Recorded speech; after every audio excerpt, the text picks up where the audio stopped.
They laughed at her, a woman mechanic in a forgotten town buying a rusted locomotive everyone called junk. But 6 months later, she did the impossible and brought an entire town back to life. This is the story of Eleanor Carter and the Iron Phoenix. Before we begin, tell us, where are you watching from? We love seeing our global family in the comments. Let's get started. The town of Carter's Hollow sat wedged between the jagged shoulders of the Colorado Rockies, a place once full of life, smoke, and promise. Now, it was little more than a collection of tired streets and boarded-up windows, the scent of coal long replaced by the sharp tang of rust. When the mines closed, people packed up. Families left. Stores shut down. But one woman stayed, Eleanor Carter. She was 56, with hair streaked silver from years of hard labor and eyes that gleamed like burnished metal beneath the brim of her cap. Her hands were cracked, her nails blackened with grease, her overalls permanently stained by oil and time. Around town, they called her the last mechanic standing. It wasn't a compliment. Eleanor had inherited her father's old workshop, a sagging wooden barn on the edge of town, where dust and silence seemed to have taken up permanent residence. Inside, rows of rusted engines slept beneath sheets. Tools hung like museum relics, and the faint hum of a generator gave the illusion of heartbeat. To Eleanor, this wasn't just a place of work, it was home, a sacred remnant of who she was and where she came from. Each morning, when the sun split the mountain peaks and poured gold over the empty streets, she'd fire up the generator, roll up her sleeves, and start tinkering. Locals driving by would slow down, glance through the open door, and shake their heads. "That woman's crazy," they'd mutter, working on junk while the world's moved on. But Eleanor didn't care. She was waiting for something. And one spring morning, she found it. Behind the overgrown weeds of the abandoned freight yard sat a ghost, a steam locomotive, its black paint long eaten away by rain and wind. The number 407 was still barely visible under the rust. Kids used to say it was haunted. Most adults said it was worthless. But when Eleanor stood before it, she didn't see decay. She saw potential. The bones were still strong, the frame still proud. Beneath all that rust, there was life left in the beast. She began visiting the yard every week, walking around the fence, sketching notes in a small, oil-stained notebook. Bolts, pipes, cracks, steam chambers. The locomotive became her obsession, her secret. Then, one Thursday morning, she made a decision that would make her the talk of the town for all the wrong reasons. She bought it. When the news spread, Carter's Hollow exploded in laughter. At Max's Diner, the local hub for gossip, men in faded flannel slapped their knees, and women whispered behind coffee cups. "Did you hear?" one man snorted. "That Carter woman bought that old heap from the yard." "Guess she's building a monument to insanity," another chimed in. "More like a shrine to wasted time," said a third. The laughter rolled through the diner like thunder. It stung, but Eleanor didn't hear it. Or at least, she pretended not to. Later that week, a crane rolled into the yard to lift the massive carcass of metal onto a flatbed truck. The operator, a man twice her size with decades of experience, asked, "You sure about this, ma'am? Thing's more rust than iron." Eleanor looked up at him with calm, unwavering eyes. She just needs someone to believe in her. The man didn't understand, but he nodded and went to work. By sunset, the locomotive was on its way through town. People gathered on porches and sidewalks to watch the absurd parade. A woman in greasy overalls following a rusted train engine down Main Street. Children pointed. Adults smirked.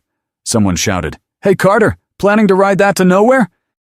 Laughter erupted again, but she just smiled faintly and kept walking behind the truck, her boots echoing on the cracked asphalt. When the flatbed stopped at the old barn, she guided the driver to back it up to the doors. The sound of metal grinding against the ramp sent shivers down her spine. As the locomotive slid into the workshop, it was as if the air itself changed. For the first time in years, the barn had purpose again. The days that followed were brutal. Rust flaked off in clouds. Bolts snapped. Gaskets crumbled.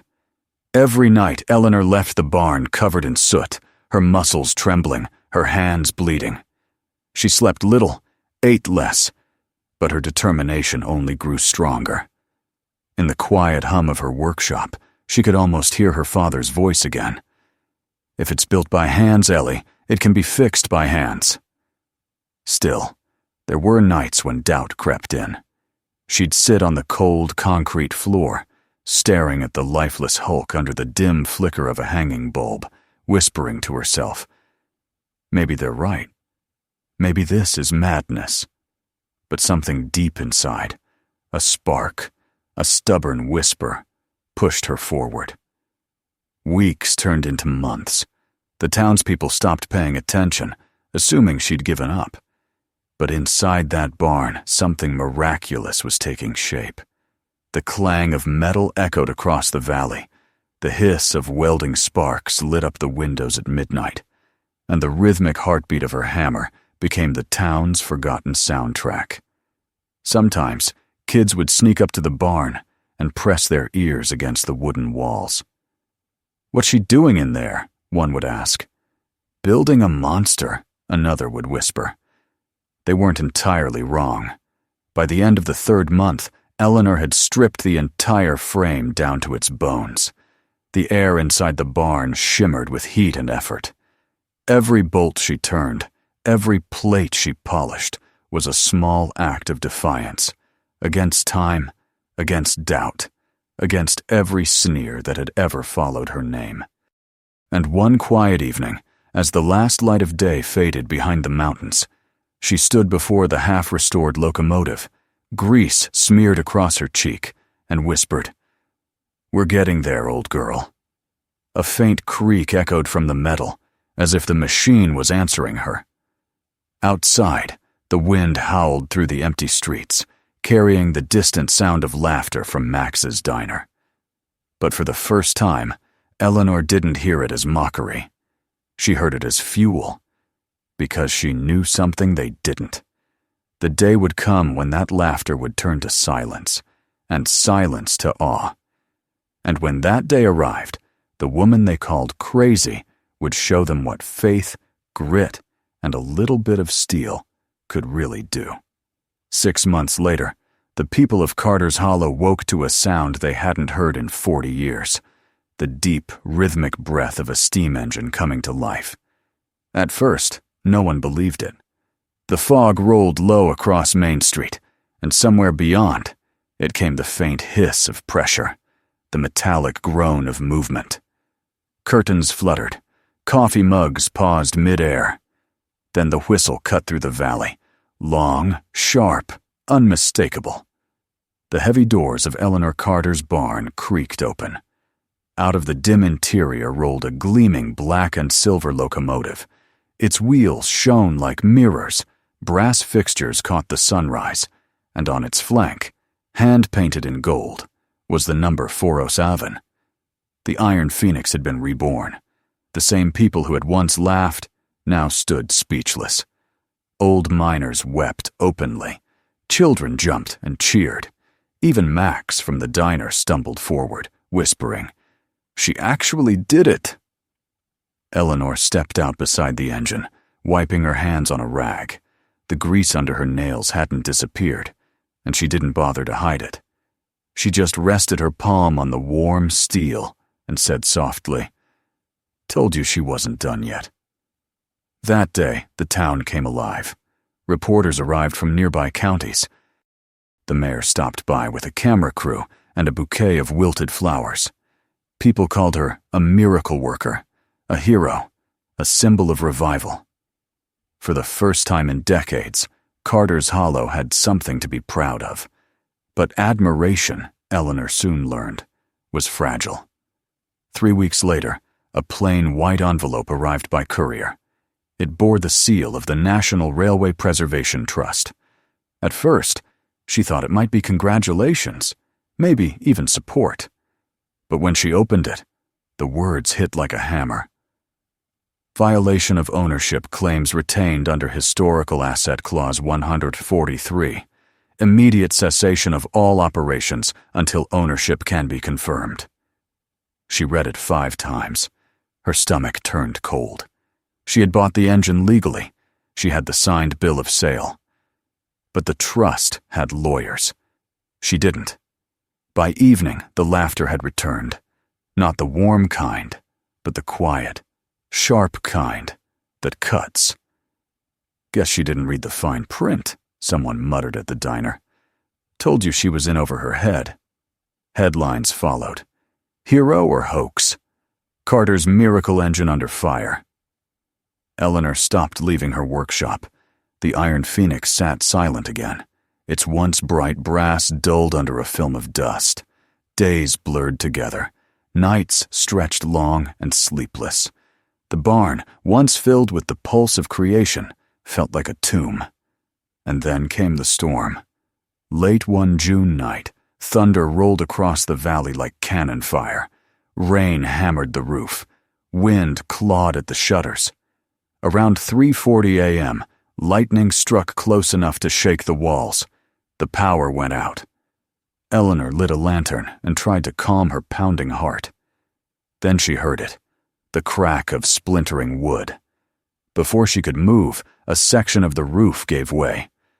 A massive timber beam crashed down across the locomotive's cab with a deafening metallic scream. Glass shattered. Sparks flew. Eleanor's scream joined the storm. When the rain finally stopped, dawn revealed the damage. A gaping dent in the cab, twisted metal, and shards of glass scattered across the floor. She fell to her knees, hands trembling over the wreckage. Her tears mixed with rainwater and oil.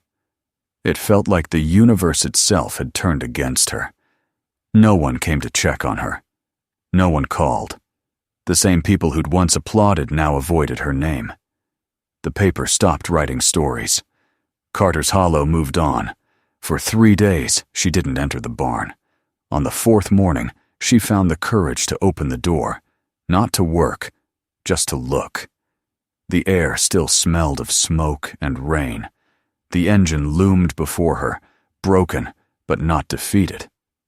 Eleanor touched the cold steel and whispered, "We've been through worse, haven't we?" The silence that followed was thick, almost alive. She could almost imagine the engine breathing, waiting, daring her to keep going. And that was when she noticed something unusual. An envelope slid under the door sometime during the night. No name, no address. Just a note inside written in bold, careful handwriting. You didn't build that engine for applause. You built it because you believed in it. Don't stop now. Tucked behind the note was a check, $2,000. No signature, only 2 initials. J.C. For the first time in weeks, Eleanor smiled. The storm had broken more than her roof. It had stripped away everything false. The attention, the praise, the noise, leaving only what truly mattered, her belief. She turned on the lantern, wiped the dust from her tools, and rolled up her sleeves. The Iron Phoenix wasn't dead. It was waiting. And Eleanor Carter was done waiting too. The morning after the storm, Carter's Hollow woke to clear skies and the smell of wet earth. The world outside looked clean again, rinsed of the night's violence. But inside the old barn on the edge of town, everything still felt heavy. Eleanor sat on the cold concrete floor beside her wounded engine. The roof leaked in 3 places, dripping water into shallow puddles that glimmered in the sunlight. The Iron Phoenix, once proud and whole, now bore a deep wound along its side, a gash that seemed to mock her every effort. She ran her fingers along the dented metal, whispering, "I'm sorry, old girl." She didn't know how long she sat there, but when she finally stood to lock the barn door, she noticed an envelope lying on the floor. It must have been slipped under the door before dawn. No return address, no markings. Inside, a single note written in dark blue ink. "You didn't build that engine for applause. You built it because you believed in it. Don't stop now." Beneath the note was a folded check. $2,000, unsigned except for 2 letters. J.C. Eleanor's breath caught. She didn't know who it was. A stranger, a friend, a ghost of kindness. But it was enough. For the first time since the roof fell, something flickered inside her. Hope. She took a deep breath and turned back to the Phoenix. "All right," she said softly. "Let's start again." Over the next few days, strange things began to happen. A package arrived from out of state, a box of brass fittings, neatly labeled, with no sender listed. Then another came. Old pressure gauges, carefully packed in straw. A note inside read, "Thought these might help. Keep building." Soon, more letters followed. From Ohio, from Oregon, from Texas. People who had seen her story online. Some sent tools. Others sent encouragement. A retired engineer named Samuel drove 200 miles to knock on her door. "You don't know me," he said, tipping his faded conductor's hat. "But I spent 40 years keeping engines like this alive. I can help." Eleanor stared at him for a long moment, then smiled faintly. "Grab a wrench." Word spread, slowly at first, then like wildfire. People who had once mocked her now watched curiously as trucks came and went from her workshop. The rhythmic hammering returned. The glow of welding sparks lit up the night again. And then came the biggest surprise, a knock at the door one Saturday morning. When Eleanor opened it, she found a young woman standing there, maybe in her 20s, with a smudge of grease on her cheek and steel-toed boots on her feet. "My name's Ava," she said, clutching her backpack. "I saw your story online. I'm studying mechanical engineering. They don't let us touch anything real at school. I want to learn from you." Eleanor blinked. "Learn from me?" "Yes, ma'am. You fixed a train. I want to know how." Eleanor hesitated. She'd worked alone for so long that the idea of teaching someone felt foreign. But something about the girl's eyes reminded her of herself years ago. So she nodded. "Come in. Don't touch anything until I say so." Ava grinned. "Yes, ma'am." Days turned into weeks. Ava showed up every morning at dawn. Together, they replaced bolts, repaired pipes, and reinforced the damaged cab. The barn, once silent except for Eleanor's steady humming, now buzzed with laughter, questions, and the metallic rhythm of teamwork. Then came more visitors. Mr. Langston, the grumpy owner of the auto parts store, showed up one morning with his own toolbox. "Don't get the wrong idea," he grumbled. "Just figured I'd lend a hand since you seem to be missing a roof beam." Eleanor raised an eyebrow, but handed him a hammer. "You know how to use one of these?" "Better than most men who talk about me behind my back," he muttered. The next week, Mrs. Rivera, the high school science teacher, arrived with 3 students in tow. "They want to learn how engines work," she said. "You're the only one left who still knows." Within a month, the old barn had become something no one in town expected, a place of learning, of noise, of purpose. People brought coffee, sandwiches, scrap metal, even paint. The diner that once laughed at her now offered free meals for volunteers. Carter's Hollow was beginning to stir again. One evening, as the sun dropped behind the Rockies, Eleanor stood outside the barn and watched the glow from inside spill through the open doors. She could hear laughter, the hiss of steam, the clang of tools, a sound she once thought she'd never hear again. Mr. Langston was teaching Ava how to align a piston.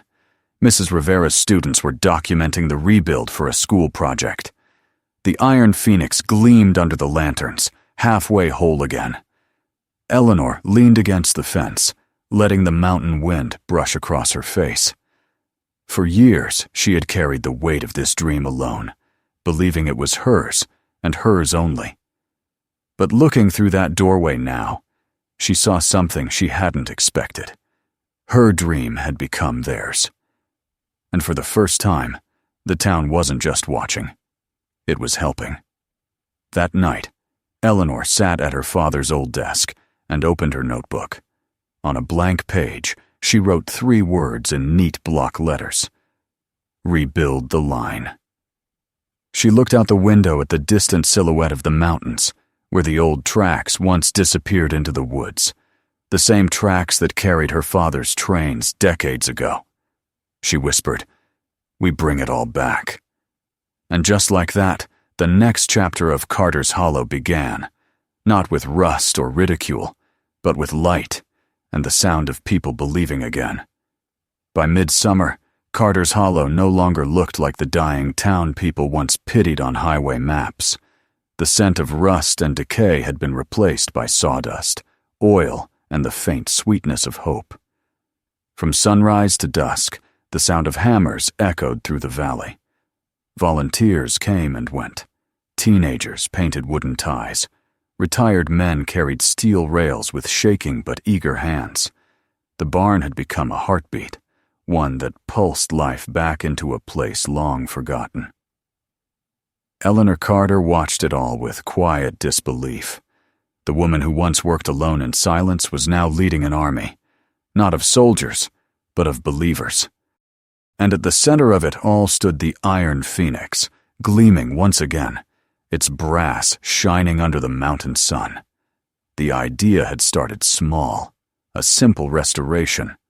But now, with the help of her new partner, Grace Holloway, a 30-something entrepreneur who'd returned home after seeing Eleanor's story online, it had become something much larger.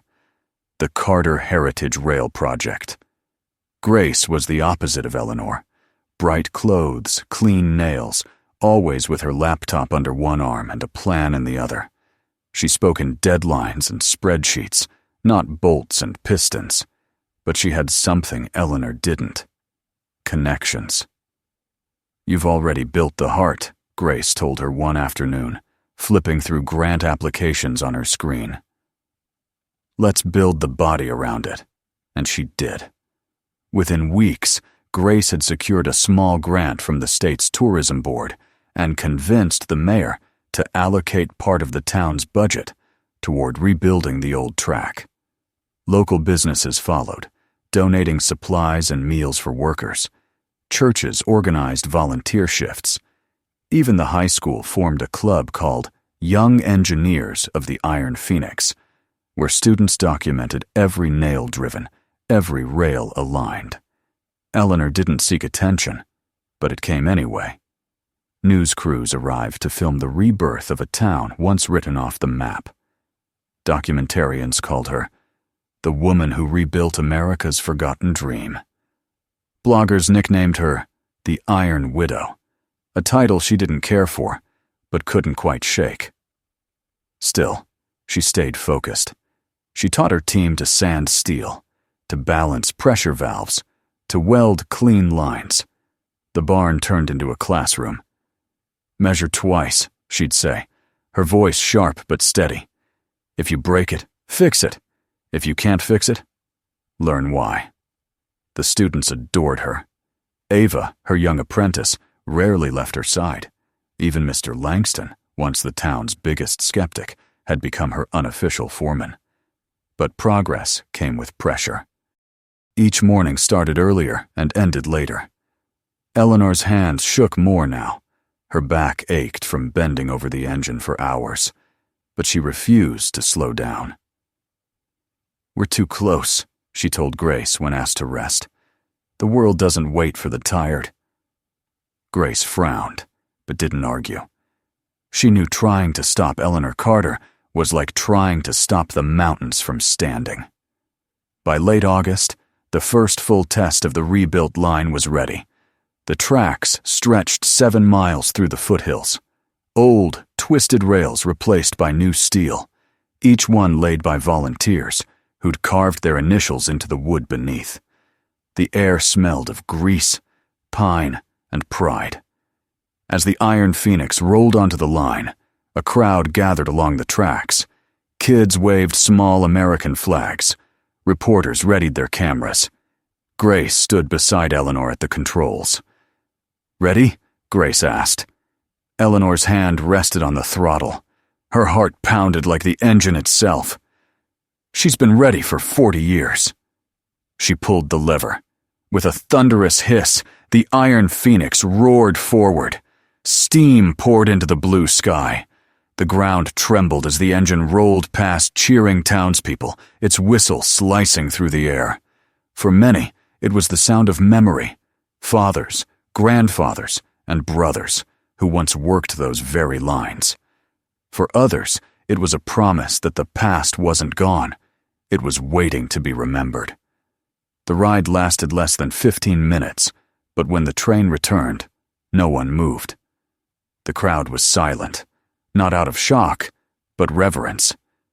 Then, slowly, applause began to build, spreading like fire through dry brush. Tears glistened in eyes both young and old. Eleanor stepped off the platform, breathless. Grace hugged her tightly. "You did it," she whispered. Eleanor shook her head. "We did it." In the weeks that followed, momentum grew faster than the train itself. State officials visited. Travel magazines published features. One even called Carter's Hollow, the town that rose from steam. Donations poured in from across the country. But the sudden wave of attention came at a price.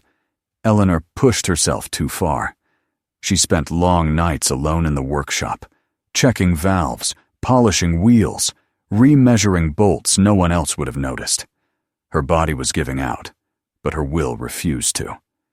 Then, one crisp autumn morning, she collapsed. It happened quietly.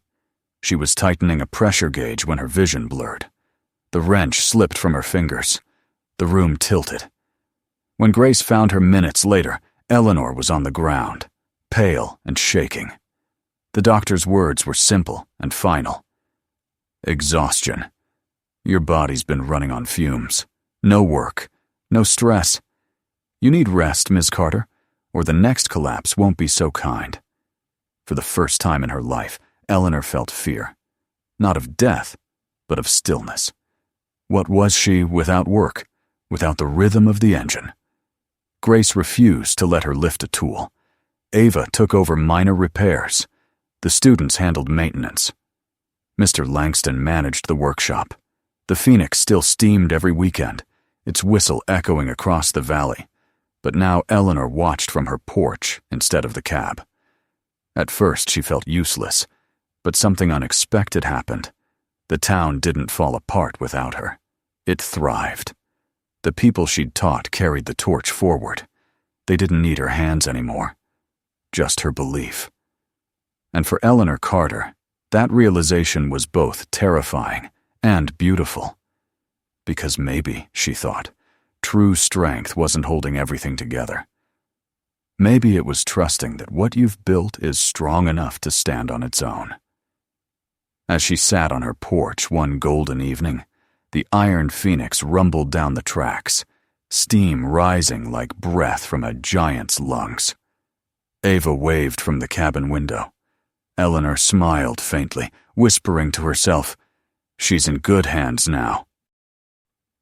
The wind carried the sound of the whistle through the valley, and for the first time in decades, Carter's Hollow didn't feel forgotten anymore. It felt alive. Winter surrendered slowly in Carter's Hollow, the snow receding from the rails like a tide.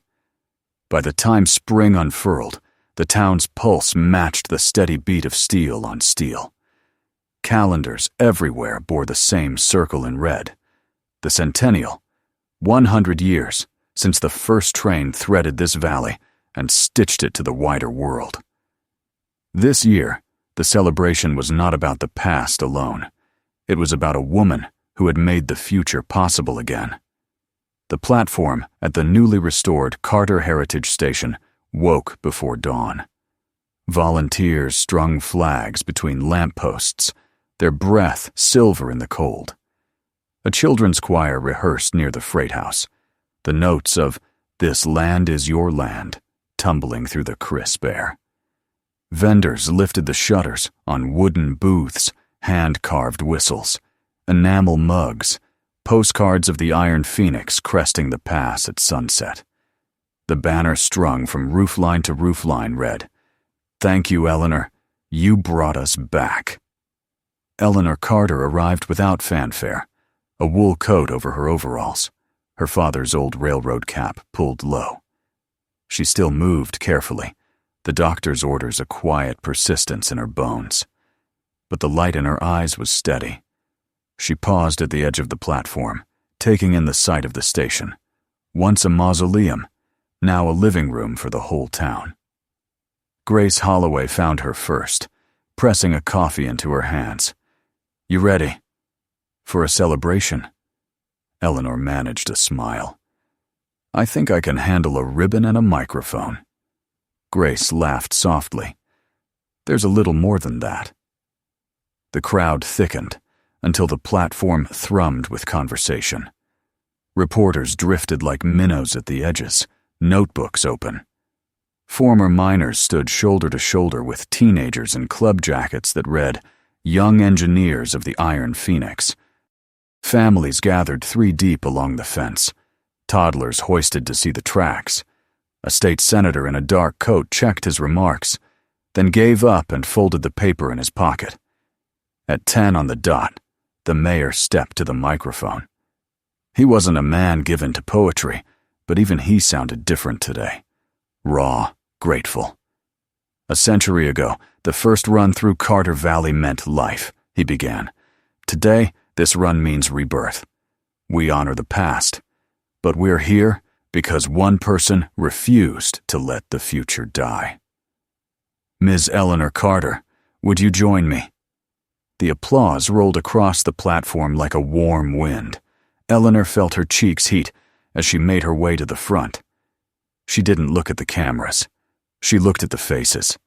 Ava with a wrench tucked in her back pocket. Mr. Langston, chin tilted in pride he'd never admit. Mrs. Rivera, hands clasped as if in prayer. Grace, who had turned a spark into a plan, and a plan into a movement. "I didn't do this alone," Eleanor said when the mic found her hands. Her voice was low, but it carried. "Engines are heavy. So are dreams. You all lifted." No further speech was needed. The platform seemed to exhale. The choir began their song. Bells rang from the depot roof. And then the curtain strung across a temporary shed at the far end of the track shivered and began to part. Gasps rippled outward like water from a stone.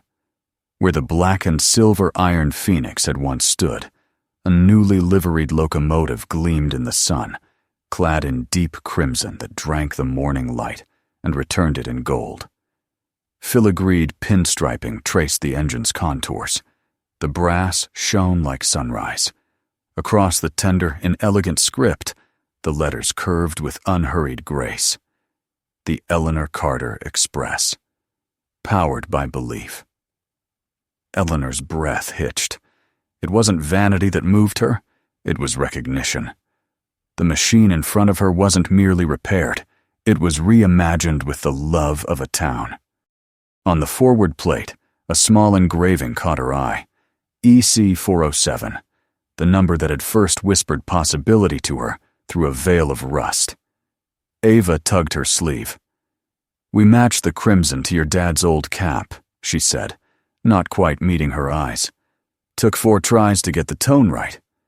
Eleanor pressed her palm over the brim of the cap and nodded, unable to speak. The senator offered polished remarks about rural revitalization and American know-how. A historian talked about the line's first conductor. Grace spoke briefly about grants, budgets, and the stubborn arithmetic of hope. The mayor cut a ribbon. Cameras flashed. Somewhere, a kettle corn machine went into overdrive. Then a small movement at the front of the crowd stilled the noise. A girl 8 or 9 stepped up to the podium, a handwritten note trembling in her fingers. The choir director whispered encouragement. The mic squeaked. "My name is Lily," she began, the words barely more than a breath. "I used to think girls couldn't do big things with machines." She looked up, found Eleanor in the front row, and straightened. "But Miss Carter fixed a whole train and a whole town. Now I want to build big things too. Not because I have to, because I can." Silence fell. Not empty full. Then the applause cracked like summer thunder, tumbling and gathering until it was a single sound, with 100 hearts behind it. Eleanor's eyes blurred. She pressed her knuckles to her lips and laughed once, softly at herself. The woman who could tear down a boiler with steady hands found them unsteady at the sight of a child claiming a future. When the noise eased, Grace leaned close. "We saved the engineer's cap for you. First ceremonial run is yours if you want it." Eleanor looked at the locomotive, her locomotive newly christened, newly alive. She could feel the familiar itch in her palms, the old music of levers and valves calling like a remembered hymn. And then she looked back at Ava, at Mr. Langston, at the kids in their club jackets, at Lily with her shoulders squared. She shook her head gently. "I've taken her far enough." Her voice held no regret, only certainty. "It's your turn now." Grace hesitated only a heartbeat, then nodded. "Ava," she called, "you and I in the cab, Mr. Langston on brake. Ms. Carter." She turned to Eleanor with a conspirator's smile. "Front row seat on the platform?" "Perfect," Eleanor said. They moved with the clean economy of a practiced crew. Ava climbed the ladder, excitement flaring, and then settling into focus. Grace checked pressure. Mr. Langston's big hands rested on controls that suddenly seemed delicate. Steam coiled into the sky. The crimson sides caught and threw the light. The bell rang once, twice. The whistle peeled a long, bright ribbon of sound that climbed the valley wall and spilled into the blue. Children waved paper flags. Old men lifted their caps. The express eased forward, wheels kissing the rails like a promise kept. Eleanor did not ride. She stood at the edge of the platform, one hand on her father's cap, and watched as the locomotive she had dragged from the grave slid past her, proud as a parade. The sun lit the gold lettering, the name she had never asked for and would never claim alone. When the cab drew even, Ava leaned out and saluted with 2 fingers. Eleanor answered with a nod that meant more than words. "Go. Take them further." The train rounded the curve and slipped behind the freight house, a brief thunder in its wake, the steam dissolving to sky. For a few beats, there was only the murmur of the crowd, the sigh of the pines, the thrum of a platform alive with its own history. And then the sound came back, fainter. Then swelling, the express returning from its ceremonial loop to a sea of uplifted faces. What followed felt less like a program and more like a tide coming in. Families boarded for short runs. School kids peppered the crew with questions. The senator shook hands until his smile wilted. The historian cried quietly behind his glasses. Local businesses sold out of everything. 2 reporters put down their cameras and just rode, twice in a row, looking out the windows like they were 10 again. By late afternoon, when the last whistle faded and the rails cooled, Grace found Eleanor on a bench near the end of the platform. The crowd had thinned to the glow of those who didn't want to leave. The mountains wore the amber of early evening. "We did it," Grace said softly. Eleanor's gaze stayed on the track, on the slight shimmer that heat leaves behind. "No," she answered, and there was a smile in the word. They did. Grace followed her eyes. On a low wall, the young engineers lined up their phones to replay clips. Mr. Langston showed Lily how to cradle a wooden whistle in both hands to make it sing. Mrs. Rivera passed out hot chocolate, as if the day had given her winters back. A volunteer approached with a small envelope. "This was left at the ticket window for you, Miss Carter." Inside was a photograph, edges frayed, colors gone to the soft of time. A little girl sat on a man's lap in the cab of Engine 407, both laughing, both hands on the throttle, his bigger, hers determined. On the back, in neat block letters, the words, "Someday she'll take it farther than I ever did." Dad. Eleanor's breath hitched again, different from before. The world narrowed to the paper in her hands, then widened the station, the curve of track, the crimson engine cooling on the siding, the town that had climbed aboard a belief and found it held. She slipped the photo into the inside pocket of her coat and closed her hand over it. "You were right," she murmured, and found herself unsure whether she meant her father, Grace, or the engine itself. Perhaps all of them. Dusk arrived like a blessing. Lanterns flickered on along the eaves. The choir returned for one last song that even the shy kids knew. Eleanor stayed on the bench, content to be part of the scene rather than the center. People passed and touched her shoulder and didn't expect words. She gave them the same presence without demand. Before the lights dimmed, Lily ran back to her, cheeks red from the cold and from something like purpose. "Miss Carter." "Yes, Lily. I drew this for you." She held out a paper where a crayon train in impossible reds and golds roared through a mountain pass. In the window, a girl drove with both hands. Beneath it, in pencil letters that wobbled but did not waver, "Powered by belief." Eleanor studied the drawing as if it were a blueprint. "Looks like you've got the lines right," she said. "If you want, come by the barn next Saturday. We'll talk about boilers and bearings." Lily's eyes widened. "Really? Really? Big things start small, and you're already bigger than you think." The girl nodded, clutching her picture to her chest, as if it were a ticket that couldn't be lost. When the platform finally emptied, and the station settled into the easy quiet that follows a day well spent, Eleanor stood. She walked to the end of the track, where the ballast crunches just so under a boot, and for a long moment she simply listened, not for applause, not for headlines, but for the low, contented hum that rails keep long after the train has passed. She had once believed she was made to fix what was broken. She still did. But now she understood. There was a second calling braided into the first, to build what would not break when her hands let go. Behind her, the crimson engine glowed faintly in the last of the light. Ahead, the rails ran out of town and into the dark sweep of the valley, each tie set by neighbors, each length of steel a line in a story no longer trapped in yesterday. Eleanor tipped her father's cap to the widening night. "Take them far," she whispered, "to the locomotive, to the town, to the child already drawing futures with a steady hand." The answer came in the soft tick of cooling metal, the sigh of pines, the memory of a whistle that would return tomorrow and the day after that. Carter's Hollow did not feel forgotten anymore. It felt like departure, like a platform where the next train is always about to arrive. And Eleanor, no longer the last mechanic standing, but the first to step aside at the right time, turned toward home with the weight of the photograph against her heart and the ease of a job finished well in her stride.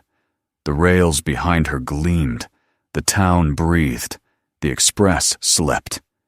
Believe hers, theirs kept its quiet watch. Eleanor Carter proved that even the rustiest dreams can shine again, if you believe in them. Her story reminds us, you don't need permission to rebuild what the world forgot. You just need heart. If this story inspired you, hit subscribe, like the video, and tell us in the comments, do you believe broken things can come back to life? See you in the next story.